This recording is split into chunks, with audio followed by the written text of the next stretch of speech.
J'ai pas le temps, t'as pas le temps, mais tu veux faire danser ton esprit quand même. Bienvenue sur Capsule Concept. Just like the water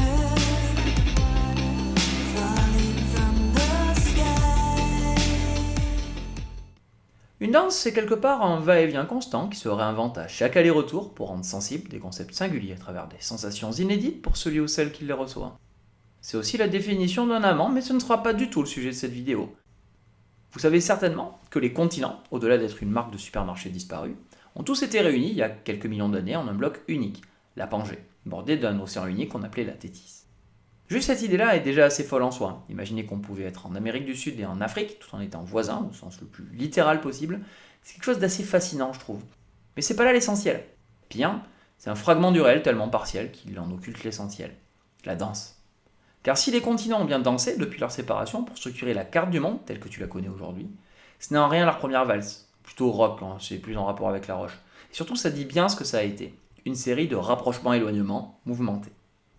Voyons donc tout de suite ensemble pourquoi l'idée d'un continent unique qui se morcelle doit être dépassée, et pourquoi l'idée d'un enchaînement de va-et-vient est décidément bien utile pour le sujet qui nous intéresse aujourd'hui. Brisons l'idée de l'unique tout de suite. Les continents en sont déjà à minima à leur 8e danse, 12 si on est un peu moins prudent. Je le redis, je te parle de 8 pangées différentes. On parlera ici plutôt de supercontinents, suivi de 8 séparations différentes. Une chorégraphie complexe, dont les traces sont subtiles mais visibles, pour qui sait les voir. Notons donc ensemble au moins un peu plus, celui qui murmure à l'oreille des cailloux, et observons la danse du monde, littéralement. Première remarque, si tu observes l'Afrique et l'Amérique du Sud, la complémentarité de forme devrait t'interroger. Moins connue, mais plus proche de toi. Regarde la France et la Corse. Tu vois où elle était ? On se rend compte que les continents, ou leur morcellement, se déplacent autour d'un pôle de rotation. Ils bougent sur des arcs de cercle. Ils tournent. En y repensant une seconde, à la surface d'une sphère, c'est bien normal. Euler l'aura démontré il y a bien longtemps. Un argument rude pour les platistes, mais sûrement un peu trop long à construire en général. En ajoutant les indices climatiques et fossiles, on peut ainsi retracer l'histoire de cette dérive des continents, chère à Wegener. Mais fausse. Alors là, c'est important. C'est pas tellement qu'il avait tort sur le fait qu'il se soit déplacé, c'est qu'il a mal considéré ceux qui se déplaçaient.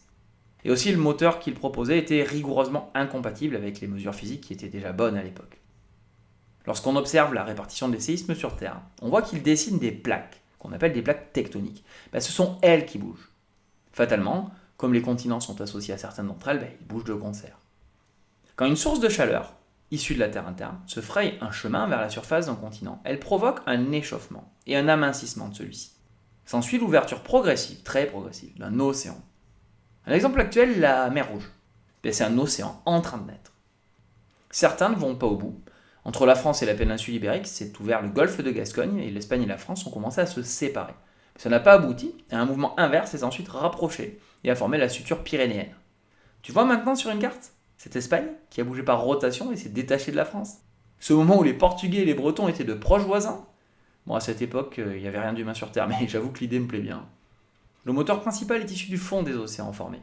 Quand la roche dense dont ils sont constitués est suffisamment froide, donc encore plus dense, elle s'enfonce sous terre et tire avec elle le reste de la plaque. On appelle ça de la subduction.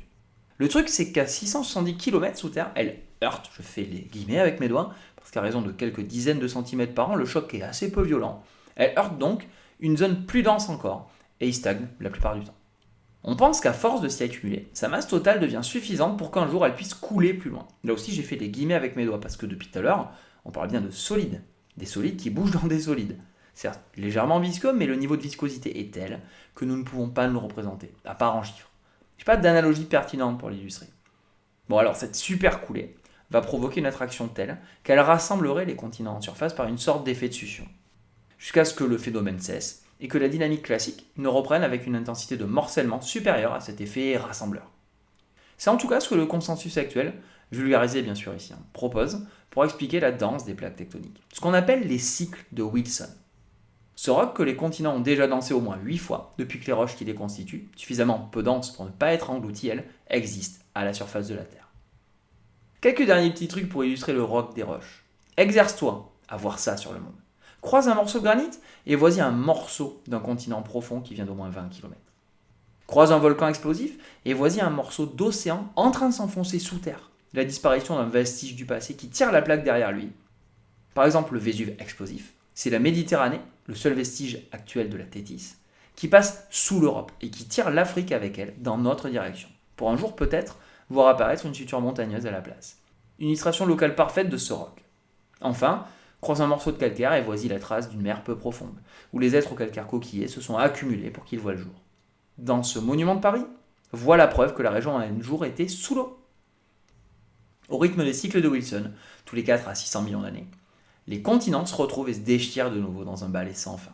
Un rappel de plus que dans cet univers, pour toute chose et en tout temps, la seule certitude qui demeure, c'est le changement. Toujours le même monde, hein, mais il a changé un peu. J'espère que tu vas aimer ça, et si c'est le cas, abonnement, partage, pouce en l'air, la Sainte Trinité de YouTube pour m'encourager et ne rien rater des vidéos suivantes. Et quant à moi, je te dis à très bientôt sur Dualité.